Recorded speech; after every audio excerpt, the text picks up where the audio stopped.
வணக்கம். வாழ்க வளமுடன். தொடர்ந்து நம்ம கோயில்கள், அதன் அமைப்பு, அதன் சிறப்புகளை பற்றி பேசிகிட்டு இருக்கிறோம். இப்போ நம்ம பார்க்க போகிறது ஒரு பிள்ளையார் கோயிலை பற்றி. பிள்ளையார் என்றாலே தோற்றத்தில் ஒரு உருவத்தை கற்பனையில் கொண்டு வந்துடுவோம். டக்குன்னு நம்ம மெமரியில் இருக்குது. வயிறு பெருத்த ஒரு சிலையை பார்த்தோம்னா அது பிள்ளையாராக இருக்கும்ங்கிறது நம்மளோட கணிப்பு. ஆனால் சிதம்பரத்திலிருந்து கொஞ்சம் காட்டுமன்னார்குடி போகிற பாதையில் சிதம்பரத்திலேருந்து ஒரு 20 கிலோமீட்டர் தொலைவில் இருக்கும் திருநாரையூர். இங்குள்ள பிள்ளையாருக்கு பொல்லாத பிள்ளையார்னு பேர். திருநாரையூரில் இருக்கிற பிள்ளையாரின் பெயர் பொல்லாத பிள்ளையார்.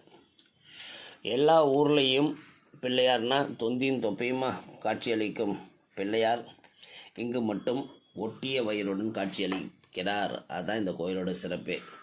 பிள்ளையார் ஒட்டிய வயிறுடன் காணப்படும் ஒரே கோயில் இன்னும் கூட சொல்லலாம். வாழ்க வளமுடன், நலமே சூழ்க.